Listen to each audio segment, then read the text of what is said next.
Last tutorial के अंदर हमने स्ट्रिंग को कंप्लीट कर लिया था। हमने बहुत सारे स्ट्रिंग के फंक्शंस बना के देखे थे और जो जो फंक्शंस हमने बनाए थे वे मैंने आपको समझाए भी थे कि वे कैसे काम कर रहे हैं। और अब मैं स्ट्रिंग के टॉपिक को यहीं पर बंद कर रहा हूँ। बाकी जो फंक्शन बचते हैं वो आपको अपने खुद से ट्राई करना और खुद से उनको खोजना कि कैसे वे काम कर रहे हैं, क्योंकि सब कुछ ही अगर मैं करा दूंगा तो फिर आप क्या करोगे। और आज का जो हमारा टॉपिक होने वाला है वो होने वाला है call by value and call by reference. अब ये होता क्या है, तो चलिए गाइज इसके बारे में डिस्कस करते हैं।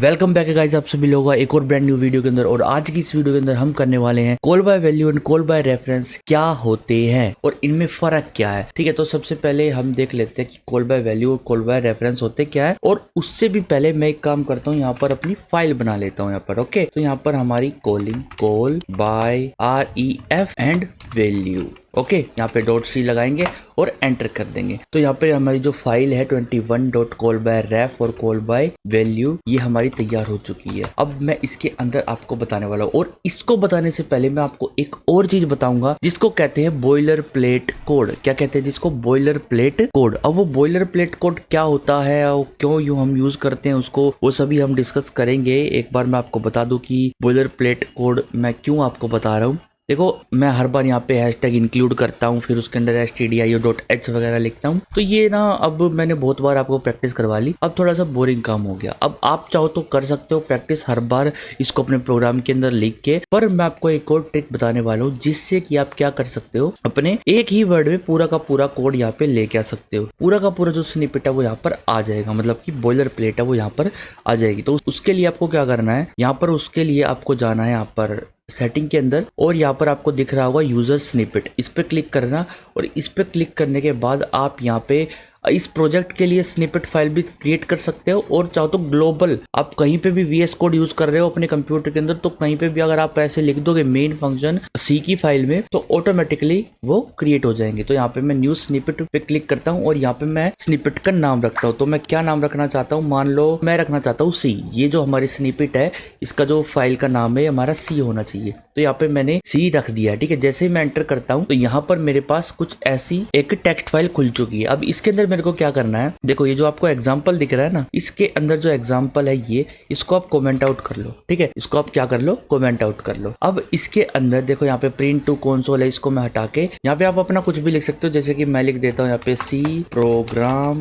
स्निपेट। ओके, ये मैंने लिख दिया है। अब इसका स्कोप क्या है, देखो स्कोप मतलब कि ये जो स्निपेट है ये किस किस लैंग्वेज के अंदर यूज होना चाहिए। तो मैं यहाँ पे सिर्फ और सिर्फ C लिख देता हूँ यहाँ पर, और किसी लैंग्वेज के अंदर मेरे को ये यूज नहीं करवाना है। मैं सिर्फ इस स्निपेट को सिर्फ C लैंग्वेज में ही यूज करवाना चाहता हूँ। और प्रीफिक्स का मतलब है कि क्या लिख के आपका जो वो कोड है वो आ जाएगा। अब मैं बताता हूँ आ जाएगा का क्या मतलब है। देखो यहाँ पे मैं लिखता हूँ मेन। अब यहाँ पर मैंने जो मेन लिखा है इसका मतलब ये है कि जब भी मैं मेन लिखूंगा तो ये वाला जो स्निपेट है वो एक्टिवेट हो जाएगा। क्या हो जाएगा? एक्टिवेट हो जाएगा। और डिस्क्रिप्शन में आप डाल सकते हो, के अंदर मैं लिख देता हूँ बेसिक सी फंक्शन, मैंने इसके अंदर लिख दिया। अब जो काम आता है इंपॉर्टेंट वो आता है हमारा बॉडी के अंदर। अब बॉडी के अंदर आपको यहाँ पे लिस्ट दे रखी होगी एक, है ना, ये देखो यहाँ पे एक लिस्ट दे रखी है। अब जो आपने लाइन लिखनी है वो आप इसके अंदर लिख सकते हो कोमा लगा के, जैसे कि एक लाइन, जैसे कि एक सेकंड मैं यहाँ पे इसको मिटा देता हूँ। ये पहली लाइन में क्या आएगा, ठीक है, फिर अगली लाइन में क्या आएगा, और फिर अगली लाइन में क्या आएगा, उस तरीके से आप यहाँ पे लिख सकते हो। तो हम क्या लिखने वाले हैं, पहली लाइन में तो मैं लिखूंगा कि भाई जो हैशटैग इंक्लूड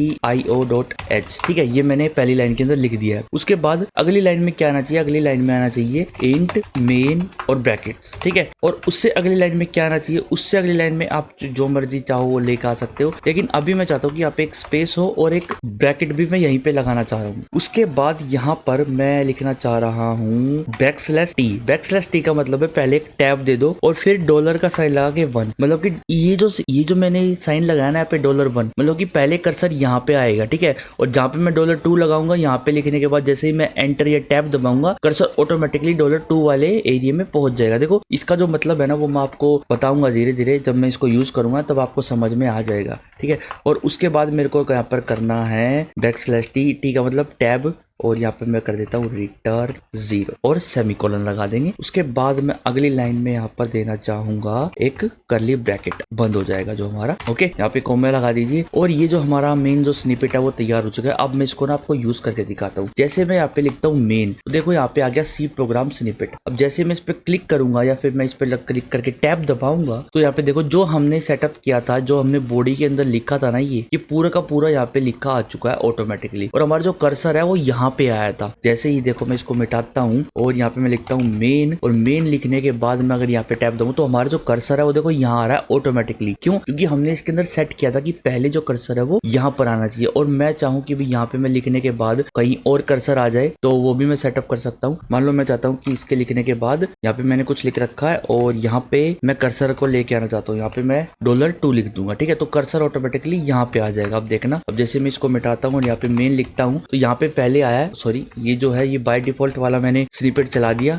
ये मेरे को सी प्रोग्राम वाला जो मैंने खुद का अपना बनाया वो वाला चलाना था। टैब दबाता हूँ तो देखो पहले तो कर्सर आया यहाँ पे, और जैसे ही मैं दोबारा से इस पे कुछ लिख के एंटर या टैब दबाऊंगा तो देखो कर्सर ऑटोमेटिकली यहाँ पे आया है। उसके बाद आपकी मर्जी है कि आप कहाँ पे कर्सर लेके जाना चाहते हो। शुरू में ये ऐसे काम करता है। यहाँ पे मैं इसको मिटा देता हूँ। तो आप अपने कोई भी कोड के किसी भी लैंग्वेज के स्निपेट्स ऐसे बना सकते हो बहुत इजीली। अभी मैं इसको डिलीट करता हूँ और अब जब भी मैं नई फाइल बनाऊंगा तो मैं सिंपली लिखूंगा main और इस वाले स्निपेट को मैं एक्टिवेट कर दूंगा और मेरा जो मेन फंक्शन है वो ऑटोमेटिकली बन के तैयार हो जाएगा। तो ऐसा कुछ सिस्टम मैंने यहाँ पर कर लिया है। आप चाहो तो आप अपने कोड स्निपेट बना सकते हो। तो आज की जो वीडियो थी हमारी कॉल बाय रेफरेंस और वैल्यू पे थी। तो अभी हम चलते हैं कॉल बाय रेफरेंस क्या होता है उसकी तरफ, और कॉल बाय वैल्यू क्या होता है वो भी हम देखेंगे। तो कॉल बाय वैल्यू का मतलब है, देखो अगर मैं यहाँ पर कोई फंक्शन बनाता हूँ, मैं एक बार ऊपर ना फंक्शन बनाता हूँ, एक void fun नाम से मैंने कोई फंक्शन बना लिया जो कि एक इंटीजर ले रहा है a। पहले तो ये क्या कर रहा है, जो a है ना उसके अंदर 2 को प्लस कर दे रहा है। जो भी a की वैल्यू आई उसके अंदर क्या कर रहा है, 2 को प्लस कर दे रहा है और उसके बाद उसको क्या कर दे रहा है, प्रिंट एफ करके हम उसको प्रिंट करवा देंगे। %d लिखेंगे यहाँ पर और यहाँ पर मैं लिखने वाला हूँ a। ठीक है, ये हम प्रिंट करवा देंगे। ये तो हमारा फंक्शन है, ये जो फन नाम का फंक्शन है ये कुछ ऐसा काम करता है। अब कॉल बाय वैल्यू का मतलब है जब भी हम इस फंक्शन को कॉल करेंगे ना, इसके अंदर हम वैल्यू भेज देंगे। वो कैसी भी वैल्यू हो, जैसे मैंने 5 भेज दिया तो 5 इसके अंदर चला जाएगा और वो प्रिंट हो जाएगा। जैसे मैं इसको रन करता हूँ अगर यहाँ पे, तो मैंने 5 इसके अंदर भेजा है और 7 यहाँ पर प्रिंट हो जाएगा। देखो ये देखो 7 यहाँ पर प्रिंट हो चुका है। अब देखो मैं एक और चीज आपको दिखाऊं, तो ये तो है कॉल बाय वैल्यू, जब हम किसी वैल्यू को भेजते हैं। अब इसके अंदर क्या होता है, जब ये जो 5 है जब ये इसके अंदर जाएगा ना तो ये जो 5 है ये a के अंदर कॉपी हो जाएगी। वैल्यू क्या हो जाएगी, कॉपी। अब अगर आप कंफ्यूज हो तो यहाँ पे मैं एक काम करता हूँ, एक वेरिएबल बनाता हूँ a नाम से और इसके अंदर मैं डालूंगा 5। और अब मैं जो यहाँ पे भेजूंगा ना, इस पे नीचे जो मैं भेजूंगा, अब मैं a भेजूंगा यहाँ पर। ठीक है, a मैंने यहाँ पर भेज दिया। अब मैं अगर इसको रन करूँ तो आपको क्या लगता है, आपको a की वैल्यू क्या होगी, 7 होगी। और यहाँ पे मैंने a की वैल्यू को चेंज कर रखा है ना। अब मैं क्या करता हूँ, इसके अंदर भी प्रिंट एफ लगाता हूँ a इन मेन फंक्शन और यहाँ पे %d, a। अब इसका मतलब है कि भाई जो मेन फंक्शन के अंदर a है उसकी वैल्यू यहाँ पे प्रिंट होगी और इस फन में जो a भेजा है उसकी वैल्यू तो इसके अंदर हम प्रिंट कर ही रहे हैं। अब अगर इसको रन करूँ तो क्या लगता है आपको, a की वैल्यू चेंज हुई मिलेगी हमको, नहीं मिलेगी। देखो हमको यहाँ पे वैल्यू जो चेंज हुई नहीं मिली है। मैंने यहाँ पे बैकस्लैश n लगा दिया ताकि नई लाइन में आए। पहले तो इसने 7 को प्रिंट किया, फिर इसने a इन मेन फंक्शन 5, मतलब कि जो मेन फंक्शन हमारा उसके अंदर a की वैल्यू 5 ही है। ठीक है, तो इसी को कॉल बाय वैल्यू कहते हैं। तो कॉल बाय वैल्यू क्या हुआ, कॉल बाय वैल्यू का मतलब है जब हम एक फंक्शन के अंदर किसी वैल्यू को भेजें और जो वैल्यू हम भेज रहे हैं ना, ठीक है, तो जो वो वैल्यू है वो ऑटोमेटिकली इस वेरिएबल के अंदर कॉपी हो जाएगी। मतलब कि जो हम वैल्यू भेजेंगे, जिस वेरिएबल में आप उस वैल्यू को एक्सेप्ट कर रहे हो, उस वेरिएबल के अंदर वो जो वैल्यू है वो कॉपी हो जाएगी। कॉपी होने का मतलब ये है कि जब आप इस वेरिएबल की वैल्यू चेंज करोगे तो इसके बाहर वाले फंक्शन में उसका कोई भी इफेक्ट नहीं पड़ेगा। तो ये है कॉल बाय वैल्यू का मतलब। जब हम किसी भी फंक्शन को कॉल करते समय किसी चीज की वैल्यू भेजते हैं। अब आपको मैंने थोड़ा बहुत सिस्टम तो बता ही रखा है कि कैसे अपना जो वेरिएबल है काम करता है। मतलब कि जैसे एक रैम है, उस रैम के अंदर ब्लॉक्स हैं बहुत सारे, है कि नहीं, बहुत सारे क्या है, ब्लॉक्स हैं। और जब आप कोई वेरिएबल बनाते हो तो उस ब्लॉक में से कोई एक जगह उठ के वो आपको मिल जाती है। जैसे मैंने a बनाया था और वो 5 हमको मिल गया है। अब जब मैं किसी फंक्शन के अंदर इसको भेजता हूँ तो फंक्शन क्या करता है, जो ये फंक्शन है इसके अंदर एक और वेरिएबल बन रहा है, ठीक है, a नाम का। तो ये जो बना है ये अपनी कहीं और जगह ले लेगा, ठीक है, कि ये अपनी कहीं और जगह ले लेगा, ठीक है। और इसके अंदर ऑटोमेटिकली 5 आ जाएगा जब मैं कॉल करूंगा, तो इसके अंदर 5 आ जाए। जब मैं a की वैल्यू चेंज करूंगा, 7 कर रहा हूँ या प्लस कर रहा हूँ, कुछ भी कर रहा हूँ, तो इस वेरिएबल की वैल्यू चेंज हो रही है जो कि यहाँ पर बना हुआ है, ठीक है। और मेन फंक्शन में हमारा ये जो a वेरिएबल है ये बना हुआ है, और जब हम इसको मेन फंक्शन में प्रिंट करके देखते हैं तो हमारे पास 5 आती है, क्योंकि इसके अंदर तो 5 ही है ना भाई। जब हमने कॉल बाय वैल्यू की तो यहाँ पर क्या हुआ, यहाँ पर इसकी जो वैल्यू है वो चली गई, ये पूरा वेरिएबल नहीं गया, सिर्फ और सिर्फ वैल्यू जो है वो कॉपी हुई है। तो ये तो हो गया हमारा कॉल बाय वैल्यू, ये आपको समझ आ गया। अब मैं आपको बताता हूँ कॉल बाय रेफरेंस क्या होता है। कॉल बाय रेफरेंस और कॉल बाय वैल्यू में सिर्फ एक ही चीज का फर्क है कि जब हम कॉल बाय रेफरेंस करते हैं तो वहां पर हम वैल्यू नहीं भेजते हैं। अब देखो मैं यहाँ पर क्या करता हूँ, इसको तो मैं कर देता हूँ यहाँ पर कमेंट आउट, क्या कर देता हूँ मैं, इसको तो मैं कर देता हूँ यहाँ पर कमेंट आउट, और इसके अंदर अब मैं पॉइंटर को एक्सेप्ट करने वाला हूँ, ठीक है। पॉइंटर मतलब कि जो यहाँ पे मैं लूंगा वो एक एड्रेस होना चाहिए, क्या होना चाहिए, वो एक एड्रेस। अब देखो, अब मैं कॉल बाय रेफरेंस करूंगा तो हम वैल्यू को किसी दूसरे फंक्शन से भी, किसी दूसरे फंक्शन की वैल्यू को भी चेंज कर सकते हैं। कैसे, देखो जैसे हमारा मेन फंक्शन है ये, ठीक है, इसके अंदर मैंने कोई b नाम का वेरिएबल बनाया, तो b ने यहाँ पर कोई जगह ले ली, ये जो जगह ली है इसका जो एड्रेस है वो है मान लो 1001, ओके। तो इसके अंदर जो वैल्यू दी है हमने वो 5 दी है, क्या दी है, 5। अब हमने एक फंक्शन नाम का फंक्शन कॉल कर दिया जो कि इसका एड्रेस एक्सेप्ट करता है, इसकी वैल्यू नहीं। अगर आप इसकी वैल्यू दोगे तो वहां पर तो एरर आएगा ही। वो क्या एक्सेप्ट कर रहा है, इसका एड्रेस। तो किसी भी चीज का एड्रेस हमें निकालना हो तो कैसे निकालते हैं, तो हम यहाँ पे एंड का सिंबल लगाएंगे और b लिख देंगे, मतलब कि अब हमने इसके अंदर एड्रेस भेज दिया है। और जो फन है, ये जो फंक्शन है हमारा कॉल बाय रेफरेंस वाला, तो यहाँ पर जो एक्सेप्ट करा वो है पॉइंटर। पॉइंटर मतलब कि ये जो a है इसके अंदर कोई ना कोई एड्रेस सेव होएगा, और यहाँ पे हम b का एड्रेस भेज रहे हैं और a के अंदर वो एड्रेस आ चुका है, a के अंदर वो एड्रेस आ चुका है। अब a जो है वो पॉइंटर है किसका, इसी का, इसका ही एड्रेस आया है इस a के अंदर। तो जो अगर मैं स्टार a लिख के इसकी वैल्यू को मैं प्लस माइनस या मल्टीप्लाई या डिवाइड कुछ भी करता हूँ या चेंज करता हूँ, या मैंने 7 लिख दिया, तो ऑटोमेटिकली यहाँ पर भी 7 हो जाएगा।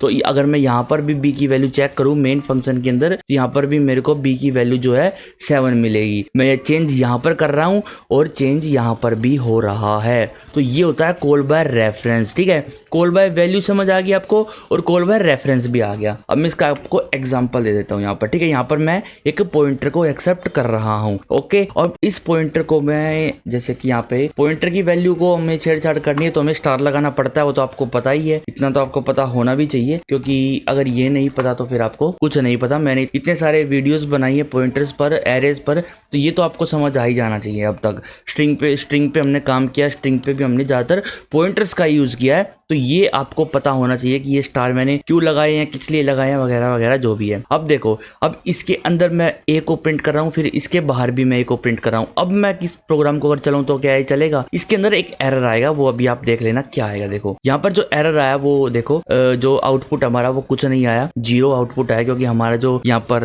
प्रोग्राम है वो एरर आ गया था। क्या एरर आया था, यहाँ पे देखो कि इसने मांगा है एक पॉइंटर वेरिएबल, मतलब कि इसने एक एड्रेस मांगा है, पर जो तुम भेज रहे हो वो इंट भेज रहे हो, मतलब कि जो ये फंक्शन है उसके अंदर इंट पॉइंटर मांगा था और तुमने क्या भेजा, इंट भेज दिया, ठीक है। तो इसके सॉल्यूशन के लिए मैं क्या करूंगा, a का एड्रेस भेज दूंगा। a का एड्रेस मैं कैसे भेजूंगा, इसके सामने इस एड्रेस ऑफ ऑपरेटर को लगा के, मतलब कि ये ऑपरेटर मैं इसके सामने लगाऊंगा और इसके थ्रू मैं इसके अंदर इसका एड्रेस भेज सकता हूँ। अब देखो यहाँ पर जो दोनों की दोनों वैल्यूज प्रिंट होंगी वो प्रिंट होने वाली है, क्या आपके हिसाब से क्या होंगी, दोनों की दोनों 7 प्रिंट होंगी। यहाँ पर भी 7 प्रिंट होगा और यहाँ पर भी 7 प्रिंट होगा, क्योंकि यहाँ पर हमने जब पॉइंटर भेजा है, मतलब कि एड्रेस भेजा है, तो हम एड्रेस पे वैल्यू को चेंज कर रहे हैं, और जिस एड्रेस पे ये जो वेरिएबल है ये बना है उसी को चेंज कर रहे हैं, समझे। तो ये है कॉल बाय रेफरेंस। तो आज की जो वीडियो थी गाइस वो इतनी ही थी, मेरे को बस आपको बताना था कि कॉल बाय वैल्यू क्या होती है और कॉल बाय रेफरेंस क्या होता है। और बंदे जो कंफ्यूज हो जाते हैं इसके अंदर कि भाई ये क्या बोल दिया, कॉल बाय रेफरेंस क्या बोल दिया,